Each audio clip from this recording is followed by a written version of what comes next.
भाई डॉक्टर उमर, चूंकि जो कुमार सोनू जानकारी दे रहे थे कि जिस वक्त गाड़ी में धमाका हुआ वो इतनी धीमे चल रही थी कि मात्र 5 से 10 की स्पीड पे गाड़ी जब हो तो आसानी से उससे उतरा जा सकता है।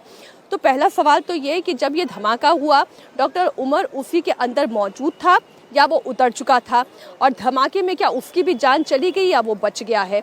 दूसरा सवाल ये कि क्या वो डॉक्टर उमर ही था या इसके अलावा वो कोई और व्यक्ति भी हो सकता है, ये कैसे पता चलेगा?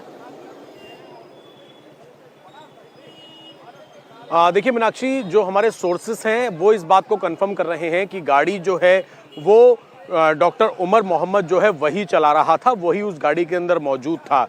इसी वजह से आज जो यहाँ के डीसीपी हैं नॉर्थ डिस्ट्रिक्ट के, उनसे हमने सवाल ये पूछा कि क्या फिदाइन हमले की आशंका से आप इनकार कर रहे हैं या आपको लग रहा है कि फिदाइन हमला हो सकता है।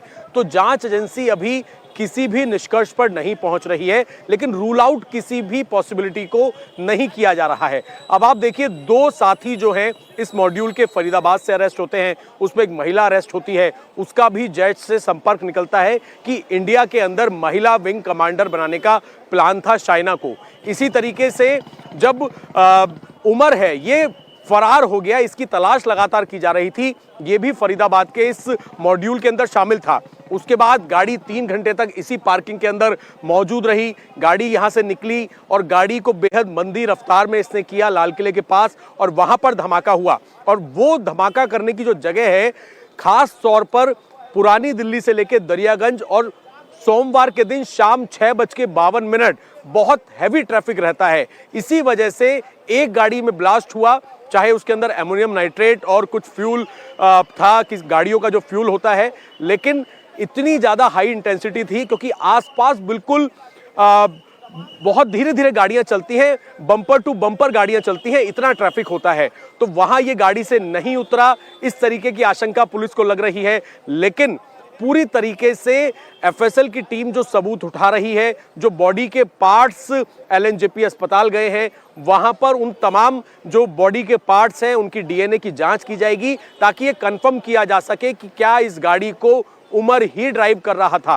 क्योंकि अब तक आशंका उमर की ही पुलिस को लग रही है, चाहे वो फरीदाबाद से बदरपुर से एंट्री करते हुए लाल किले की पार्किंग तक पहुंचने का रूट जो पुलिस ने जिसकी मैपिंग की है, या फिर पार्किंग से निकलकर लाल किले तक जाना और वहां पर ब्लास्ट होना, और बिल्कुल गाड़ी के जिस तरीके से परखच्चे उड़े हैं, तो उसमें उमर के अलावा फिलहाल किसी और की जानकारी नहीं आई है। लेकिन इंतजार इस वक्त एजेंसी कर रही है कि डीएनए का जो सैंपल है उससे ये चीजें क्लियर हो जाएं, ताकि ये कंफर्म कहा जा सके कि गाड़ी के अंदर उमर मौजूद था या फिर वो कहीं उतर गया था, और क्या यहीं पर भीड़ को देखते हुए ब्लास्ट करने का प्लान था, या फिर इस एमोनियम नाइट्रेट और फ्यूल जो था उसको कहीं और ट्रांसपोर्ट किया जा रहा था और अचानक से ये ब्लास्ट हो गया। लेकिन एक सोची समझी गहरी साजिश इसके अंदर साफ तौर पर लग रही है। इसीलिए पुलिस ने कोतवाली थाने में यूएपीए और अनलॉफुल एक्टिविटीज का एक मामला दर्ज किया है।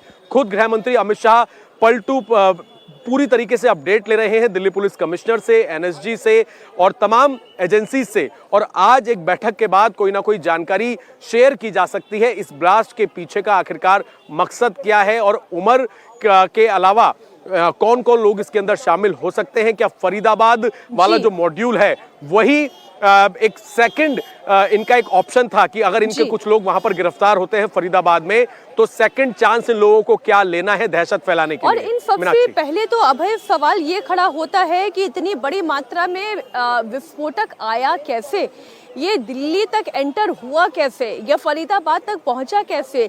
2900 किलो अमोनियम नाइट्रेट बरामद होना ये बहुत गंभीर विषय है। दिल्ली में धमाके के लिए भी जो विस्फोटक आया वो कहां से आया, इसका हैंडलर कौन था, इसे कौन पहुंचा रहा था, ये बड़े सवाल हैं। और हैरानी की बात तो ये है कि डॉक्टर मुजम्मिल जिसकी गिरफ्तारी हुई है अमोनियम नाइट्रेट और संदिग्ध विस्फोटक के साथ, वो कितने दिनों से वहां पर बैठा हुआ था। आईडी बनाने वाले दूसरे मटेरियल को छिपाने के लिए उसने फरीदाबाद के अलग अलग गाँव में कमरे लिए थे।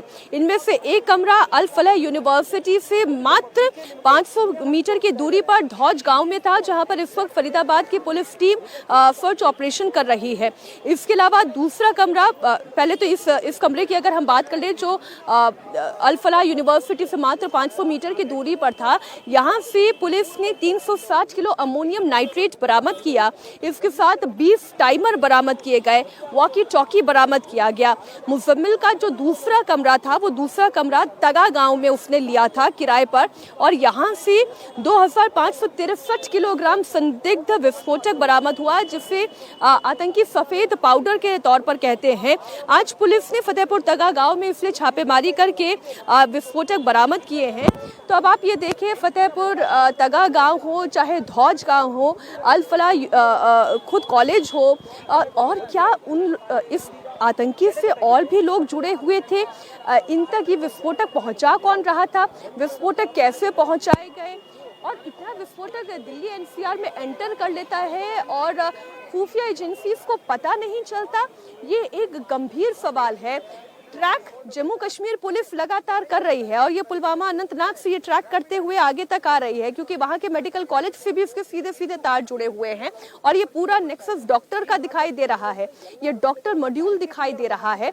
ये बड़ा सवाल है अभय। जी मीनाक्षी, और यही वजह है लेफ्टिनेंट गवर्नर एलएनजेपी अस्पताल पहुंचे हैं, जहां पर वो घायलों का हाल जानने के लिए पहुंचे हैं।